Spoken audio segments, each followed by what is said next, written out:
bagi agama pasti menyentuh hal-hal sensitif. Tapi insya Allah dengan semangat persaudaraan dan kasih sayang akan kita lalui masalah sensitivitas itu.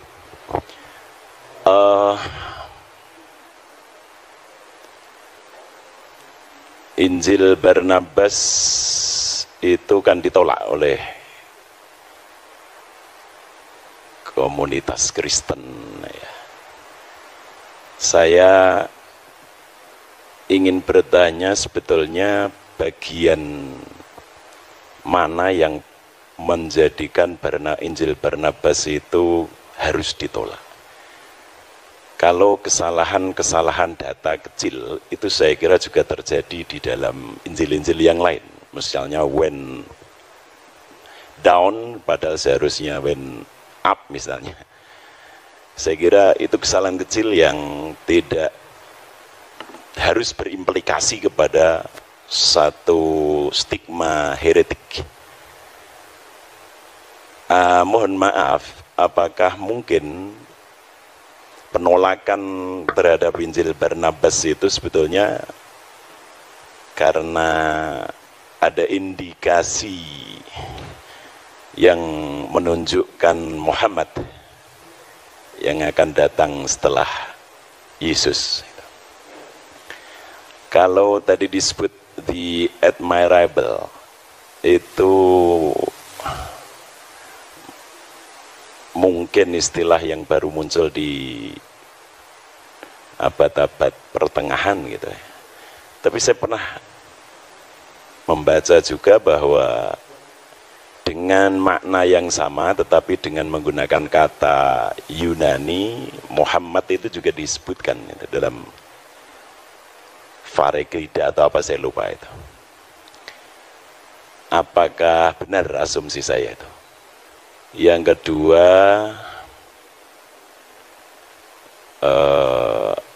apa sesungguhnya keberatan yang paling utama umat Kristiani sehingga tidak menerima Muhammad dan meyakini Muhammad sebagai Nabi sebagaimana Yesus dan Musa alaihi wassalatu wassalam.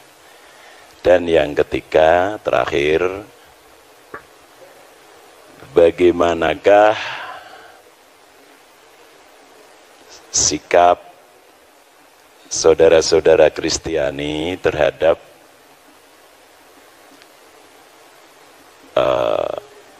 para hermeneut yang pada umumnya berangkat dari gereja, tetapi kemudian tampak sekali usaha mereka untuk membuat Bible diterima oleh modernitas. Banyak sekali yang berusaha menyuwun sewu, misalnya kalau tidak salah Emilio Betti, kemudian yang ingin tanda kutip menyelamatkan Bible dari irasionalitas begitu. Dan ini dari kalangan gereja sendiri. Misalnya banyak hal-hal yang mereka anggap mitologis sekali yang tidak mungkin bisa diterima oleh nalar modern, sehingga harus ada upaya demitologisasi misalnya terhadap Bible itu. Nah, bagaimana, apakah pandangan-pandangan para hermeneut yang kritis tersebut juga menjadi mainstream di dalam dalam pikiran para penganut Kristiani? Saya kira itu, mohon maaf, terima kasih. Yang pertama, bagaimana tentang adanya kontradiksi? Sebetulnya begini, kalau kitab itu munculnya kira-kira ratusan tahun, kontradiksi yang dipahami oleh orang modern itu harus didefinisikan ulang apa. Kalau Anda tidak usah ngomong 1500 tahun lah. Zaman Pangeran Diponegoro dengan sekarang aja kan alam tanggalannya beda, hitungan waktunya beda. Coba kira-kira kalau kita membaca tulisan dari zaman Majapahit. Ini satu contoh, ini belum lama, ini baru ratusan tahun. Ya, misalnya Putra Nira Sang Sinagara, Bre Pamotan, Pungkasan Bre Kertabumi, Kapernah Paman Prabu Muktaring Kedaton Isaka Warsa Sunyanura Yuganing Wong. Ini bahasa Jawa kuno ini. Kira-kira Anda paham nggak kira-kira bahasa ini? Terus kemudian orang berdebat sekarang tentang runtuhnya Majapahit tahun berapa. Lalu semua yang ditunjuk itu angka. Ada yang mengatakan 100 tahun setelah tahun 1500, ada yang mengatakan 1478, itu kan kontroversi. Yang menolak dan yang menerima sama-sama pakai kalender yang beda dengan zaman Majapahit. Karena waktu itu belum ada penulisan angka, yang ada Surya Sengkala. Zamannya Sultan Agung baru dibuat yang namanya Candra Sengkala. Karena hitungannya pakai bulan. Lah ini belum sampai 1000 tahun, masih 600-an tahun, kita kontroversinya sudah seperti itu. Apa ini bertentangan? 1400 apa 1478 Pak? Angkanya 1400, cara bacanya pakai Surya Sengkala, sunya 0 juga, sunya nora 0 juga, 4 wong 1, diwoco malik terbalik 1400. Baban Demak, nir ilang kertaning jagat 1400, entah ada peristiwa apa itu, yang penting angkanya itu. Sejarah nasional membuat angka 1478 itu awal pudarnya Majapahit. Karena apa? Karena sudah tidak ada pembaca yang ngerti hitungan zaman Majapahit. Kalender zamannya Yesus itu beda dengan kalender zamannya Paus Gregorius. Kira-kira kalau kita membaca Alkitab Tawarik dan Kitab Raja-Raja, itu lebih kuno lagi dari setelah pembuangan Babel. Sebelum pembuangan Babel itu tahun 600 sebelum Masehi. Nah, belum lagi tentang apa? Beda-bedanya pertama sistem kalender. Kedua, zaman Nabi Musa. Itu kan ditulis kira-kira tahun 1300-an sekian. Belum ada bulan namanya bulan Nisan. Bulan Nisan itu dikenal setelah periode kitab suci ditulis setelah pembuangan Babel. Karena dari kata Nisanu, musim semi. Sebelumnya itu namanya Etanim. Lah ini beda. Paskahnya di kitab Tawarik kok Etanim. Di kitab nabi-nabi kok Nisan. Lah Etanim itu ya Nisan, sama Anda ngomong akad dengan minggu. Gitu loh kira-kira. Ini mudah sekali dijawab. Banyak orang yang kurang membaca aja yang mengatakan begitu. Karena apa? Kitab suci yang ditulis ribuan tahun yang lalu dipahami menurut logika zaman sekarang. Saya berikan contoh, jangankan kitab suci. Zaman kerajaan Sriwijaya aja beda kok. Belum lagi kompleksitas perjanjian baru. Karena di perjanjian baru, ketika gereja ada di Yerusalem, kalendernya pakai kalender Ibrani. Ketika gereja melangkah ke Antioquia, mulailah muncul gereja ortodoks Syria. Ke Mesir mulai Koptik muncul. Kalendernya apa? Beda-beda lagi. Orang Koptik mulai kalender Anno Martiri dihitung melalui peredaran bintang Sirius. Tetapi orang Yerusalem kuno memakai kalender Ibrani yang disebut kalender seperti Islam, Anno Hijriah itu. Pakai peredaran bulan. Ketika tanggal itu dikonversikan ke dalam teks yang lain, harus ada penyesuaian. Seorang lahir tanggal 27 bulan Zulkaizah tahun 1383 misalnya. Ayo Masehnya berapa? Ngitung Natal, saya bisa hitung kepada Anda. Sampai detail saya bisa ngitung. Karena apa? Saya belajar kekristenan dari sumber aslinya, sumber primer. Saya tidak menafikan orang barat yang belajar kitab suci. Tetapi rata-rata yang mereka baca itu sumber sekunder. Jadi misalnya Natal dituduh kelahiran Dewa Matahari. Lalu sedangkan Natal itu sudah ditentukan di Mesir tahun 189 kok. Kalender penyembahan Dewa Matahari baru tahun 274 zamannya Aurelius. Karena orang Barat termasuk penulis entry Christmas di Britannica, Americana, tidak pernah baca buku Didascalia Apostolorum yang pakai bahasa Koptik, bahasa Yunani, dan itu yang saya koleksi sampai hari ini. Nah, makanya bagi saya perbedaan informasi karena sistem kalender yang berbeda, angka tahun yang berbeda, itu persoalan sejarah, bukan persoalan ini. Kedua, visi teologis yang berbeda.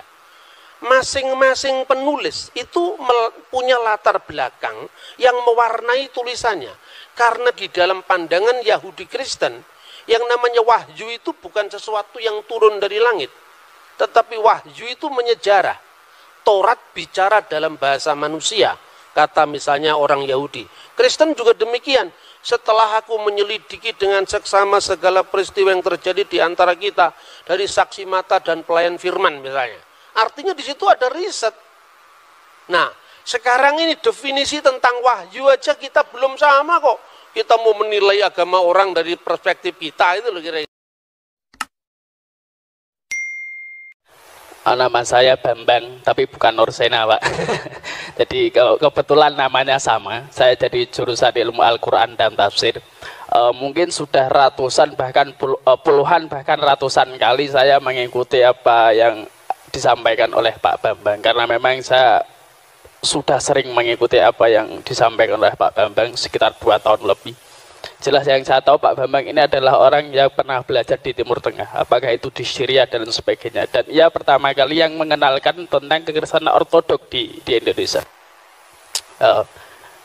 Pertanyaan saya begini Pak Bambang, apakah tadi sudah disampaikan apa belum? Mohon maaf karena saya tadi agak telat, jadi baru beberapa menit yang lalu saya datang, mohon maaf. Jadi misalkan nanti tadi sudah disampaikan dengan rinci, ya mungkin bisa diulangi lagi karena saya baru tentang problematika Injil Barnabas ini.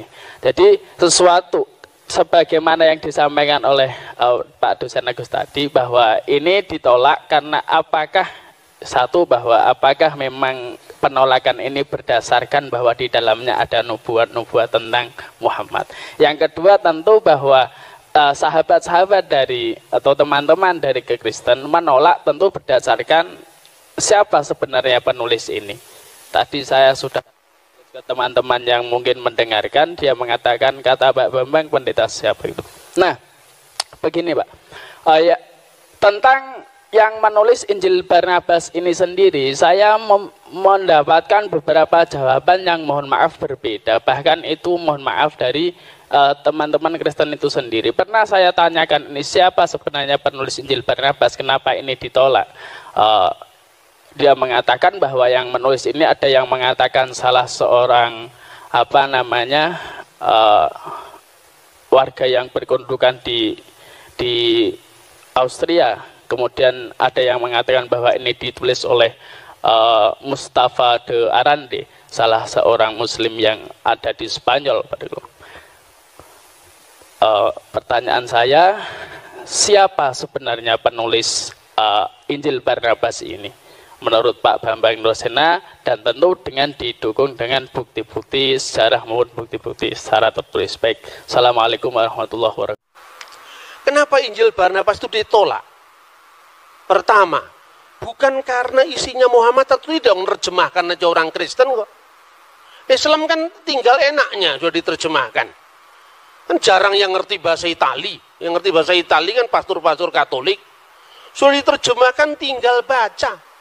Kalau orang Kristen punya niat jahat, nggak perlu dong diterjemahkan.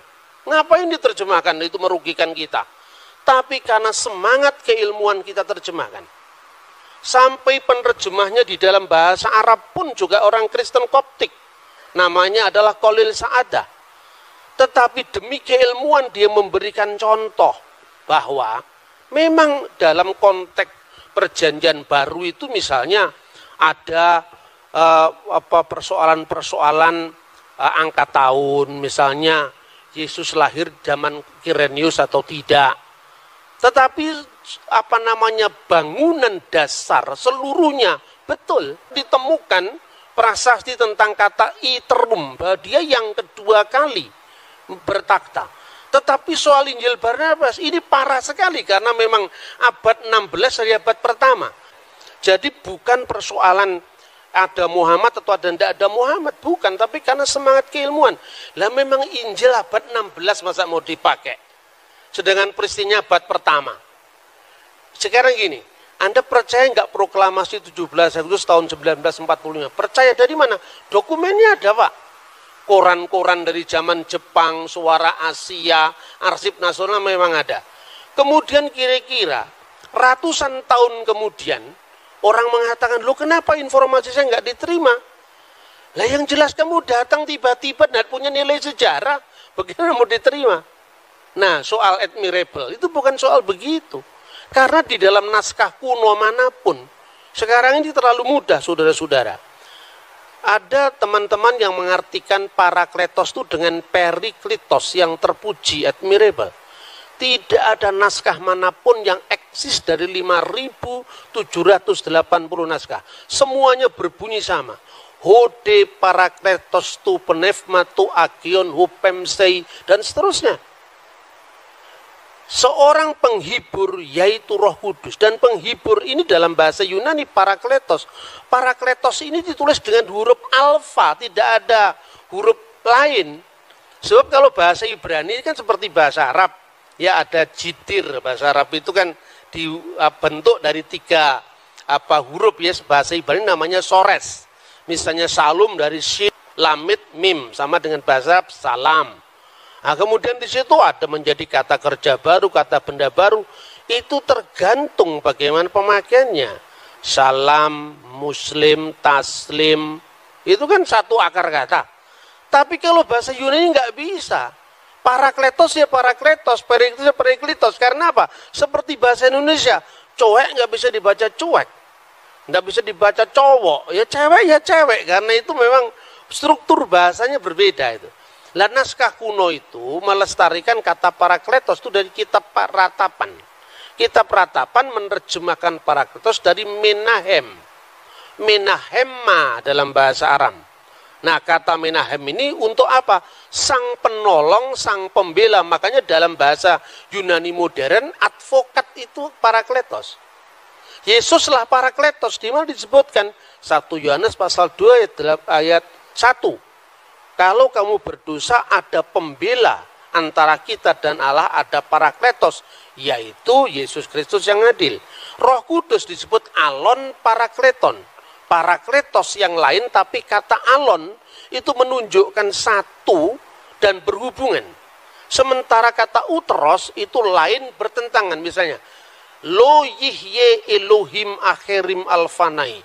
Jangan ada Elohim lain, ilah-ilah lain di hadapan hadiratku, misalnya Dekalog 10 perintah Allah itu disebut theoi uteroi, ilah-ilah yang lain. Odeis theos uteros, jangan ada ilah yang lain. Uteros itu lain bertentangan.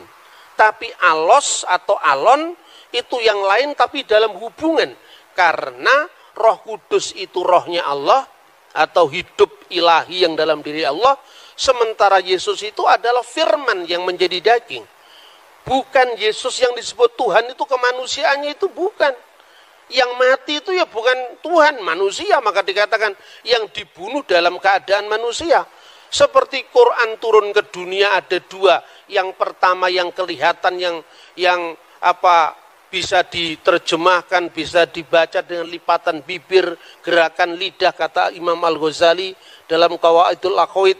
Tetapi ada Lauhul Mahfud yang kekal dan yang temporal. Begitu juga ketika firman menjadi manusia, ada dimensi kekal dan dimensi temporal, gitu lah. Dan itulah yang disebut alon parakletos dan alos parakletos.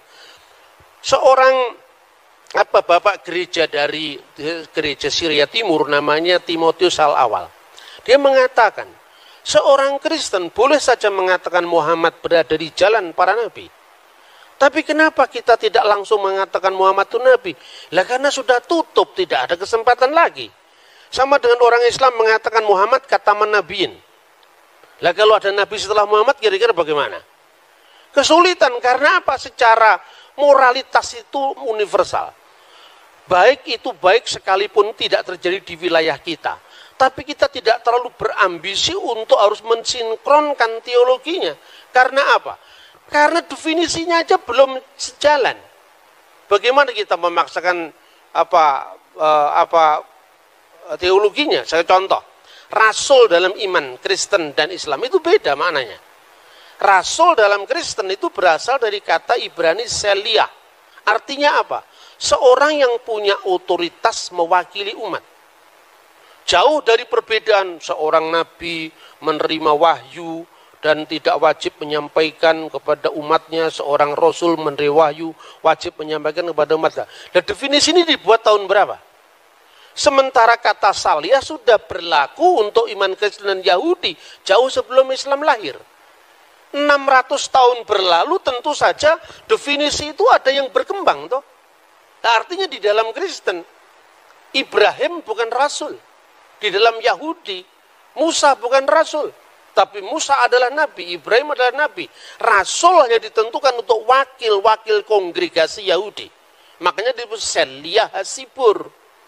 Jadi Yesus itu imam besar, makanya disebut rasul.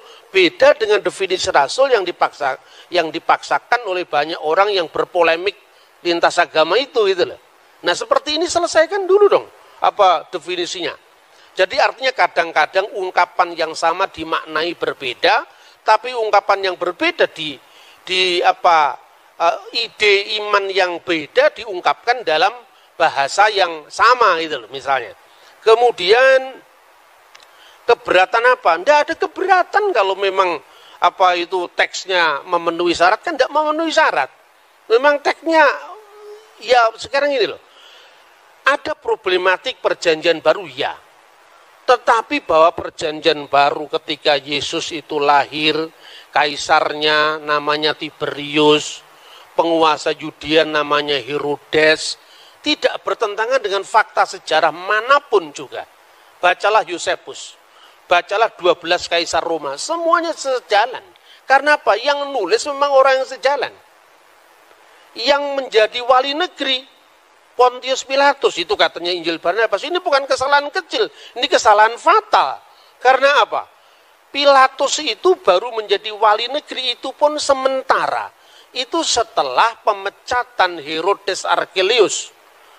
Jadi ketika Herodes Agung meninggal, itu kemudian ada 3 orang yang dipilih oleh Kaisar Roma, yaitu Archelaus, Antipas, dan Filipus. Karena Archelaus ini ambisinya terlalu tinggi untuk menguasai kota suci waktu itu, tanah Israel waktu itu, dipecat. Sensus yang pertama ditulis Injil Lukas masa Kirenius itu sensus Pax Romana, kesatuan Romawi. Sensus yang kedua juga ditulis di dalam Kisah Kira Rasul pasal 5, itu sensus untuk apa? Melacak sisa-sisa pengaruh kejahatan Archelaus dalam rangka menyelamatkan jajahannya Roma. Maka kemudian Kaisar Tiberius mengangkat Pilatus, dan itu tidak hanya ditutup perjanjian baru. Untuk mengatakan seperti itu tidak usah dibaca perjanjian, tutup saja Injil, baca Yosefus, itu clear sejarah itu. Lah Injil Barnabas satu pun nggak ada yang masuk itu. Bagaimana tahun Yobel dikatakan 100 tahun, itu kebangetan itu. Kalau ada orang yang masih membela dengan nada yang sangat apologetik. Mungkin kata 100 itu karena kaburnya antara huruf L dengan huruf C. Kalau L itu hanya 50, terus ditulis itu C itu, jadi aslinya di sini cento. Kan orang bisa lihat tuh aslinya. Makanya saya anjurkan untuk mahasiswa, belilah sumber primer. Kenapa ada banyak orang yang membaca Injil Barnabas berbeda-beda? Karena tidak punya bukunya ini. Makanya dia terus bikin spekulasi yang macam-macam. Misalnya dia Mustafa de Arandi. Saya pastikan yang namanya penulis Injil Barnabas itu Fra Marino. Karena apa? Pertama, fakta bahwa pada waktu itu politik inkuisisi gereja menelan banyak korban. Dan korban pemaksaan agama itu orang Muslim dan orang Yahudi. Dari Marano dan Morisco. Kemungkinan yang namanya Fra Marino itu korban inkuisisi. Lalu melampiaskan dendamnya di masa permusuhan umat beragama zaman abad pertengahan itu menulis Injil Barnabas. Cuman karena dia belajar sejarahnya tidak komplit, makanya terlalu bersemangat nulis Injil sampai 222 pasal. Maka saya katakan ini the Gospel of Gregetan. Ya kan? Tidak ada dalam sejarah Injil sampai 200 pasal itu tidak ada kalau bukan orang marah. Nah, itu yang pertama. Kedua, catatan-catatan pinggir itu tidak mungkin dilakukan oleh orang lain. Karena apa? Periksa uji karbon dari teks itu kan masih sangat baru. Wong teks dari abad pertama aja bisa ditentukan. Misalnya Papyrus 52 itu yang dikenal John Ryland Papyrus. Isinya hampir separuh dari Injil Yohanes. Dulu abad lalu orang baru periksa uji karbon itu baru menentukan abad. Sekarang udah ketinggalan. Teknologi terbaru periksa uji karbon itu hanya bisa berjarak puluhan bahkan tahunan saja. Maka sekarang uji karbon terbaru P52 itu asalnya dari tahun 115 Masehi. Yohanes anak Zebedius menulis Injilnya tahun 90. Karena menurut catatan Bapak Gereja kuno, misalnya Papias. Papias itu siapa? Muridnya Yohanes langsung. Polikarpus, muridnya Yohanes langsung. Kalau di Islam ini seperti tradisi sanad itu loh. Itu di gereja ortodok dipertahankan. Kenapa orang-orang Protestan itu tidak paham itu? Karena dia terlalu baru, zaman VOC baru muncul. Akibatnya apa? Karena kekurangan data primer tadi, dia melakukan eksperimen-eksperimen yang terlalu jauh mengambil kesimpulan. Misalnya Natal, perayaan Dewa Matahari itu baru dipersoalkan tahun berapa? Tahun 1700 sekian itu, zamannya Paul Ernest Jablonski. Terus kemudian diikuti oleh orang Katolik di Benediktan. Karena apa? Mentalitas orang Katolik itu minder sama Protestan. Nah itu loh kira-kira. Itu bisa dilacak dengan sumber-sumber primer langsung. Kemudian bagaimana sikap saudara Kristen terhadap para seket gereja yang mengatakan bahwa ternyata Bible tidak tahan dengan teks-teks modern itu suara abad lalu itu. Sekarang udah ketinggalan kereta. Sekarang kenapa saya bilang begitu? Sekarang gini, jujur saja lah. Penemuan arkeologi itu dari mana awalnya? Dari gereja. Penemuan arkeologi Timur Tengah itu diawali dari namanya Rosetta Stone. Tahun 1795 itu dimulai ketika Napoleon Bonaparte menduduki tanah Mesir. Lalu salah seorang tentaranya menemukan satu batu tertulis dalam 3 bahasa, yaitu bahasa hieroglif, bahasa Mesir kuno yang dipakai pada zaman para Fir'aun. Kemudian bahasa demotik, bahasa Mesir kuno dipakai di antara demos, rakyat, dan bahasa Yunani. Adalah seorang Perancis Katolik, di agamanya masih muda, umur belasan tahun, sudah menguasai 4 bahasa kuno. Ibrani, Yunani, Latin, Aramaik. Ketika dia mendapat pengumuman dari zaman Napoleon, siapa yang mau ikut ekspedisi arkeologi ke Mesir? Dia datang. Bingung waktu di Mesir. Apa yang dia lakukan? Dia tanya, komunitas terkuno dari gereja ini, dari Mesir ini apa? Islam? Bukan. Baru abad ke-7. Kristen Ortodok Yunani juga tidak. Kristen Koptik Ortodok. Nah, untuk dia bisa komunikasi dengan orang setempat, dia pakai bahasa Arab. Lalu masuk gereja, bingung dia. Wah, ini ada liturginya kok selain bahasa Arab, ada bahasa Yunani, ada bahasa Mesir kuno. Tetapi ketika nama-nama dewa itu diganti dengan nama Yunani, misalnya Theos, Agios, Theos, Agios, Iskiros, Agios, Thanatos, diterjemahkan pakai bahasa Arab. Kudusullah, Kudusul Qawi, Kudusul Ladzi la yamut, irhamna. Al-Mastulil api walibni warahil kudus al-ana wa kulhainin wa ila dahri dahirin amin. Ini enggak ada Islamnya. Ini Kristen asli ini. Itu apa artinya itu? Wah, ini berarti ada bahasa-bahasa kuno yang dipakai di sini. Ya, gimana kami bisa belajar? Di amat-amati itu 23 tahun dia bisa memecahkan. Dilihat bahasa Yunaninya jelas.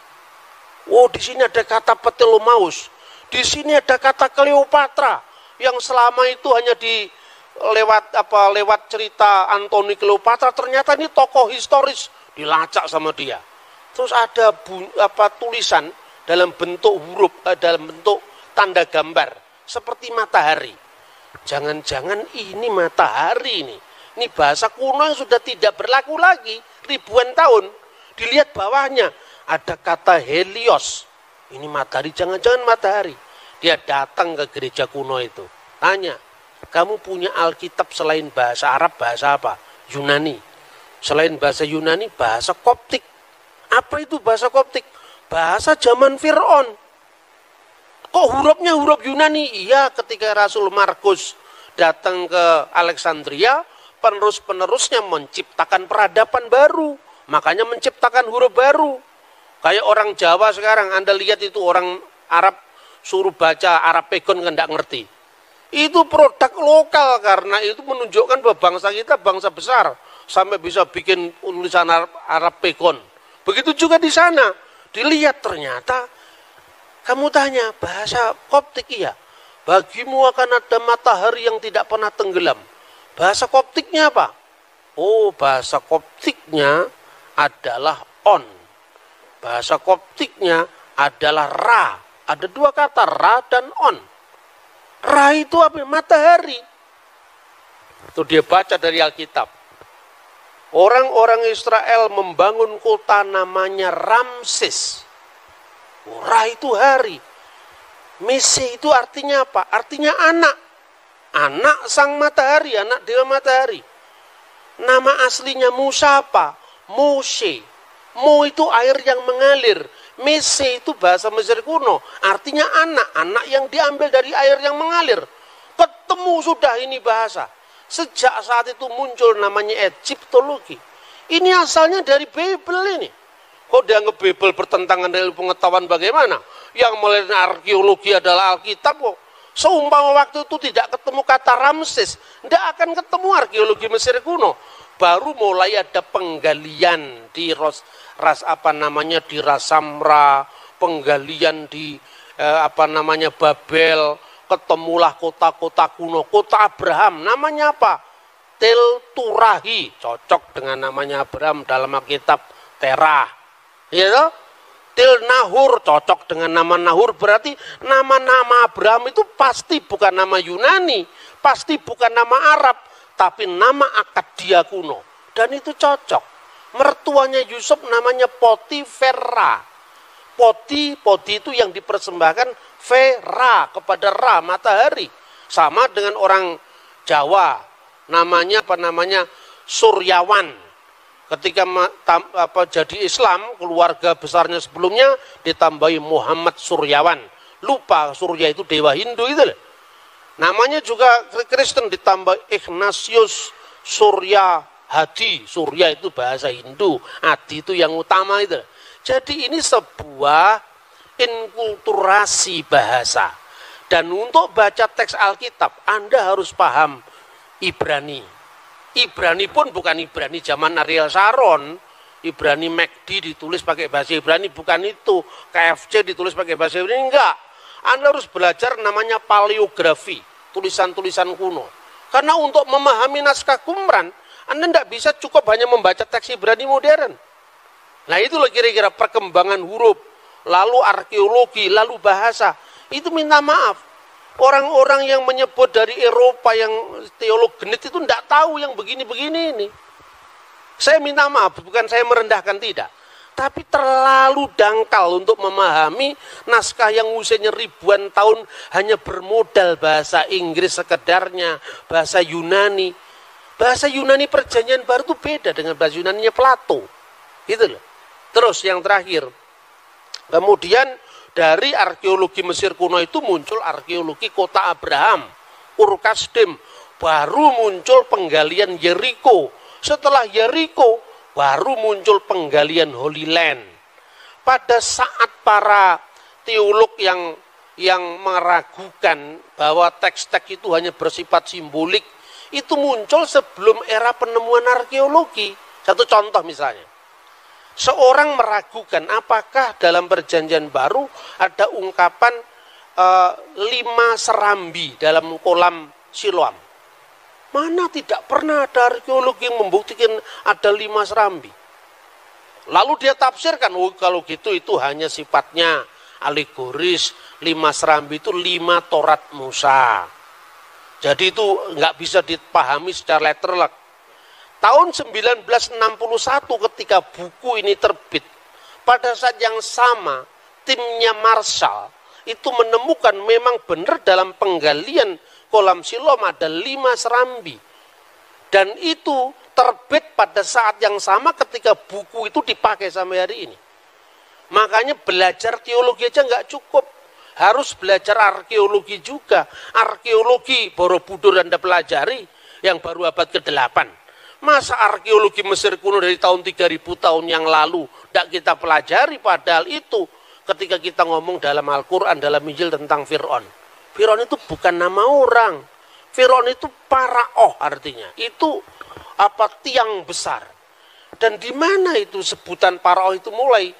Setelah generasi Old Kingdom. Ketika kerajaan Israel, kerajaan Mesir kuno pindah dari Giza menuju ke Luxor dan sebagainya. Baru Anda lihat sendiri ke sana. Saya beberapa teman dari Al-Azhar itu saya anjurkan, kamu kalau mau tahu sejarah Mesir jangan hanya baca Perjanjian Baru, karena Perjanjian Baru kan baru muncul abad pertama. Jangan baca hanya Quran yang muncul abad ke-7. Kamu baca langsung itu temuan-temuan arkeologi itu. Nah, sebagai seorang ilmuwan, ketika Anda belajar arkeologi itu, tutup dulu kitabmu, Bibelmu. Supaya apa? Supaya kita bisa netral, jangan kita dipenjara karena teks. Karena teks itu membimbing kita, oke lah kalau secara hidayah silahkan. Tapi kalau secara ilmu pengetahuan, masa kita bisa mengkritisi teksnya orang, teksnya kita sendiri kita protek, kan tidak fair itu gitu loh. Nah oleh karena itu, saya menyatakan tentang pentingnya gereja ortodok itu di mana? Karena gereja ortodok itu saksi hidup dari semua data-data arkeologi itu. Coba Anda mau belajar bahasa Yunani. Pembawa gereja ortodok pertama itu bukan saya, tapi Romo Daniel. Nah kemudian generasi setelah Romo Daniel itu kan menekankan aspek tentang liturgi gereja, sejarah gereja. Saya tidak bisa hanya begitu. Karena apa? Ketika saya masuk dalam salah satu gereja ortodok saja, berarti saya menutup akses informasi saya untuk ortodok yang lain. Makanya saya memperkenalkan kajian Syriak, kajian Koptik dalam konteks ini. Anda mau tahu bahasanya Yesus, sampai sekarang Alkitab Pesita masih ada, bahasa Suryani. Dipakai tidak hanya sebagai bahasa liturgi, tapi bahasa sehari-hari. Di Maklula, Saidnaya di Syria. Anda mau pakai bahasanya Pontius Pilatus, bahasa abad pertama, masih dipakai teks suci Perjanjian Baru. Anda mau cari bahasanya Nabi Musa, masih dipakai dalam kitab Taurat. Anda mau cari bahasanya Fir'aun, jejak-jejaknya dijumpai dalam kitab Ibrani. Misalnya, nama Asnat itu kekasih Nait. Nait itu dewa kuno zamannya Yusuf. Yusuf ketika menjadi Perdana Menteri, nama Yusuf itu kan nama Ibrani, Yosef. Ketika di Mesir mendapatkan nama baru. Apa itu? Safnah Paneah. Di situ kunci hidup. Hidup, makanya Akhenaton, Aton yang hidup. Nah ini nggak cukup hanya bisa ditelaah dari bahasa Arab yang terlalu baru untuk itu. Tidak cukup diambil dari bahasa Yunani, Perjanjian Baru yang konteksnya terlalu jauh. Harus diambil dari teks langsung yang melestarikan bahasa Koptik. Yaitu apa? Gereja Ortodok Koptik. Ini ada di Mesir, tidak ada di Syria. Makanya saya tidak kerasanan kalau hanya di satu tempat. Saya mau passing over dari semua tradisi keagamaan. Soal kemudian saya coming back kepada agama saya sendiri. Karena saya harus punya rumah supaya kalau mati ada yang mengubur. Kan itu saja sebetulnya. Tapi konteksnya apa? Konteksnya bahwa orang beragama itu jangan taklid buta itu loh. Kita mesti melihat apa problematik masing-masing teks itu. Dalam semua apa yang saya katakan, Injil Barnabas sama sekali tidak masuk dalam hitungan itu. Karena apa? Terlalu baru. Sama dengan Anda membahas zamannya Patih Gajah Mada abad ke-13 berdasarkan naskah Melayu, itu pun bukan bahasa Jawa, tapi bahasa Thailand itu loh. Lah bahasa Italia aja belum ada kok. Jadi perjanjian baru itu bukan sewenang-wenang ini yang cocok dengan iman Kristen diambil, yang tidak cocok dibuang. Tidak seperti itu. Makanya apokrif atau kanonik dalam gereja ortodok itu tidak serigid dalam gereja Protestan. Gereja Protestan itu kan sudah mewarisi teks yang sudah tertutup gitu loh.